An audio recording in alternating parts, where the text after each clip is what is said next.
আসসালামু আলাইকুম বন্ধুরা, চলে আসছি আপনাদের সাথে একটু কথা বলার জন্য। অনেক দিন ধরে ভাবতেছি যে কথাটা বলবো শেয়ার করব কিন্তু করা হয়ে ওঠে নাই। কিন্তু আমার পাশের দৃশ্যগুলো একটু আপনাদের দেখাচ্ছি। দেখেন কত সুন্দর দৃশ্য। ধান কাটতেছে সবাই, গ্রাম্য দৃশ্যটা। আসলে গ্রামের পরিবেশটাই অনেক সুন্দর। কথাটা হচ্ছে যে মানুষের জীবনে ব্যক্তিবর্গ বলেন, মানুষ বলেন, ছোটবেলা থেকে মানুষ বন্ধুত্ব করে। তো আমারও বন্ধু ছিল, আমার এখনো বন্ধু আছে, অনেক বন্ধু আছে, কিন্তু পার্সোনাল ভাবে মানুষের দুই একটা বন্ধু খুব আপন থাকে, যে তার মায়ের পেটের বোনের থেকে সে বন্ধুটাকে সে আপন করে। তো আমার হচ্ছে কি, সেই যে বন্ধুটাকে আমি এত প্রাণচল দিয়ে ভালোবাসতাম, টাকার কাছে আমাদের ভালোবাসাটা অন্যরকম হয়ে গেল। আজকে যাকে আমি এত ভালোবাসা দিলাম, এত বন্ধুত্বের খাতির দিলাম, দেখা গেল সামান্য কিছু টাকা সে আমার কাছে মানে কিছু আবদার করছে, বা কিন্তু এই টাকাটা কিন্তু টপিক না। টপিক হচ্ছে বন্ধুত্ব। আপনার টাকার কাছে যদি বন্ধুত্ব হেরে যায়, তাহলে বন্ধুত্ব দরকার নেই, তো বন্ধুত্বের কোনো প্রয়োজনই নাই। আপনি সেই টাকার জন্য যদি বন্ধুত্ব নষ্ট হয়ে যায়, তাহলে সেই বন্ধুকে আপনি কি করবেন? আজকে আমার এমন লাগতেছে যে অনেক আগে থেকে ওর সাথে আমার টাকা পয়সা লেনদেন ছিল।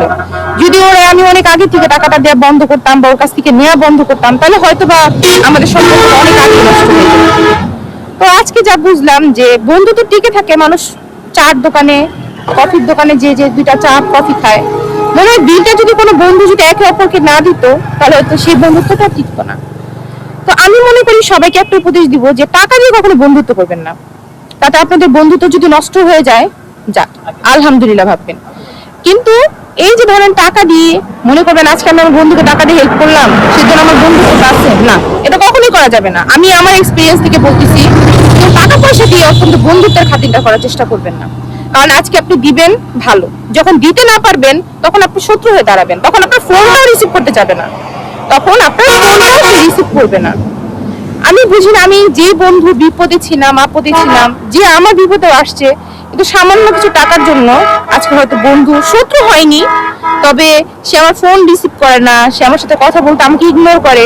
সে এখন একটু ভালো পর্যায়ে আছে, হয়তো গরিব ধনীর প্রাধান্যটা সে আমাকে দিয়ে দিল। তো যাই হোক, সবাই ভালো থাকুক, আমার বন্ধু ভালো থাকুক। হয়তো এই ভিডিওটা আমার বন্ধুর কাছে পৌঁছাবে। তো বন্ধুটাকে রিকোয়েস্ট করব, যদি তুই ভিডিওটা দেখে থাকিস, অত্যন্ত নিজেকে নিজে প্রশ্ন করিস যে আমি আসলে নিম্ন কোন হিসাবে ছিলাম। এই প্রশ্নটা আমি তোর কাছে দাবি করে রাখলাম। একটু চিন্তা ভাবনা করে দেখিস যে আমি তোর জীবনে কি ছিলাম। তো সবাই ভালো থাকবেন, বন্ধুত্ব হিসাব করে করবেন, যার তার সাথে না।